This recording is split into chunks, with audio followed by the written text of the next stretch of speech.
everyone, this is Ishi from the SN21 of Emilio Aguinaldo College, Cavite. For today's video, I will be demonstrating how to properly be done the Leopold's maneuver as well as how to measure the FUNDIC height of a pregnant woman. But before the procedure, make sure you gather all the equipments needed.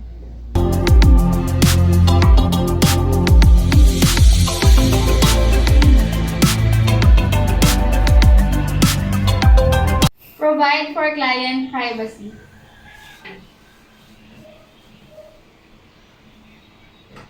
Then introduce yourself and verify the client's identity. Explain to the client what you are going to do. Good morning, ma'am. I am Ishi, your student nurse today from Emilio Aguinaldo College, Cavite. So for verification, ma'am, may I know your name and birthday? How would you like me to address you?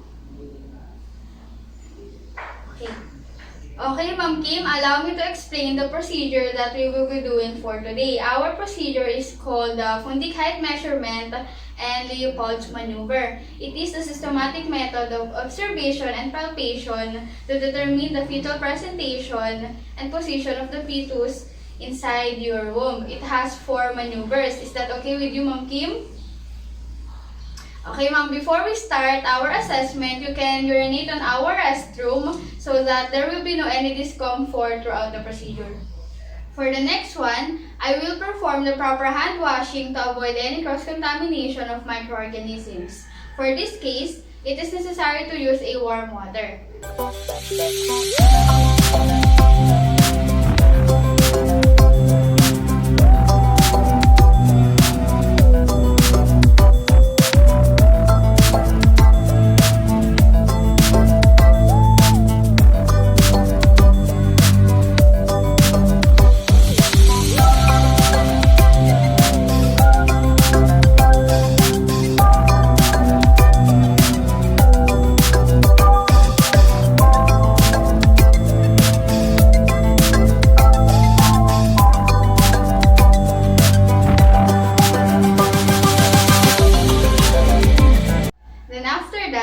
Allow the pregnant woman to lie in a supine position with slightly knee flex.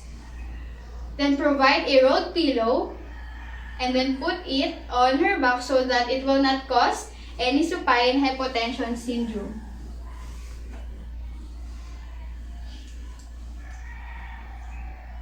Make sure that your hands are warm to avoid any discomfort to patient. So ma'am, allow me to remove your blanket and expose your belly.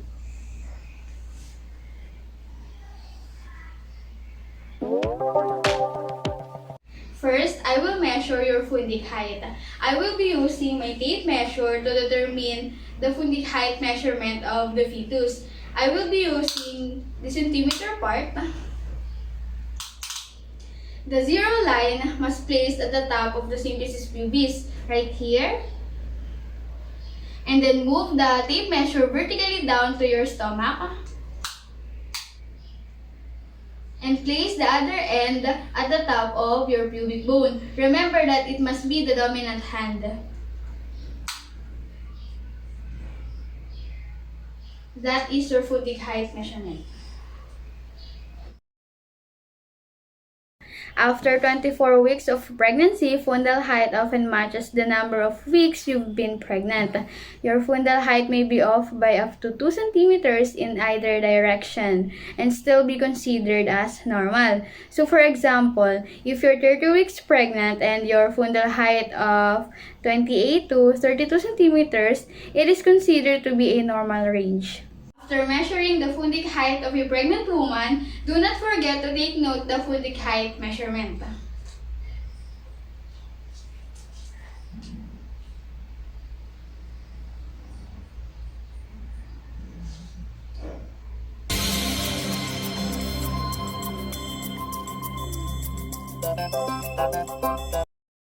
For the first maneuver or fundal grip, we will be assessing for the presentation of the fetus. We're going to be assessing if it is breech or cephalic. You can see that it is breech if it is round, hard, firm, movable, and either buttocks or the feet are the first part or body parts that will contact the cervix, while in cephalic position, it is soft and immovable. I will be facing the client's head part and palpate the fundus with my both hands. I will determine for shape, consistency, and mobility of the fetus. Use gentle but deep pressure.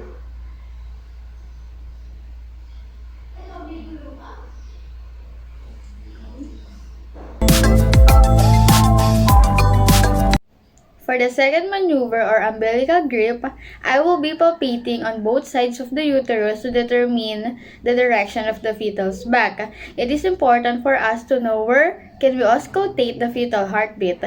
Later, I will be placing the Doppler or the stethoscope to determine the normal heartbeat of the baby, which is between 110 to 160 beats per minute.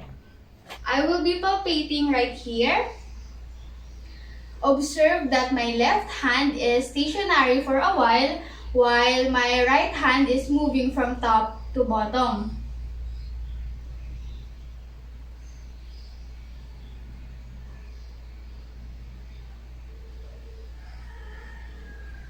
I will be repeating the procedure on the other side. My right hand is stationary while my left hand is moving from top to bottom.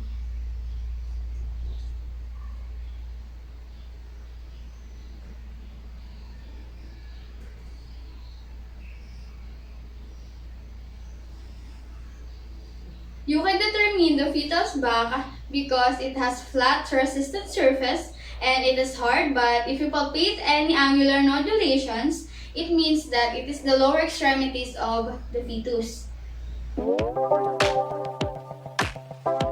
Let's proceed with the third maneuver or the Pollux grip. In this maneuver, we will be determining what is at the inlet of the pelvis. So in here, I will be forming an L shape on my hand, which is my thumb and index finger.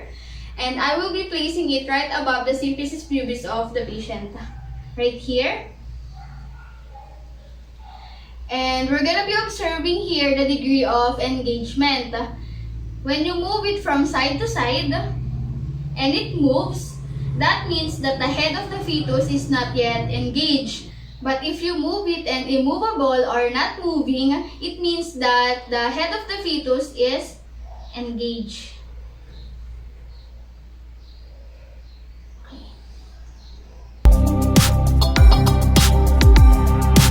For the last maneuver or the pelvic grip, I will be facing the client's foot part. I will place my 3 fingers on both sides of the lower uterus. We're gonna have approximately 2 inches above the inguinal ligaments.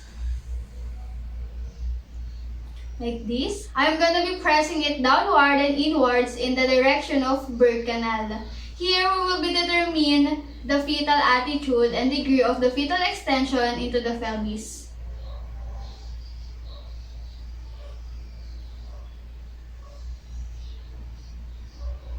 Use gentle but deep pressure.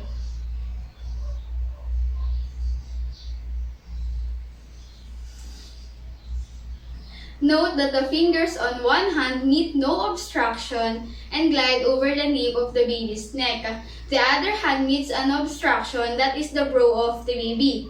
Remember that a well-flexed head is right opposite the fetal back. And after that, I will auscultate the fetal heart tone of the fetus. Place the bell of the stethoscope or Doppler on where you have located the back of the baby. If fetal heart rate is not heard, move stethoscope or Doppler at about an inch. Count the fetal heart rate in 1 full minute. Once you are done with the procedure, make sure you put it back the patient's cover and place her on a comfortable position.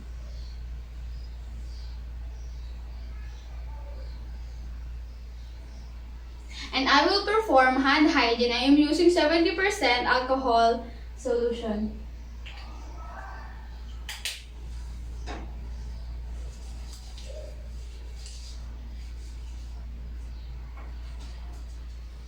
And then record any findings that you have found in your patient.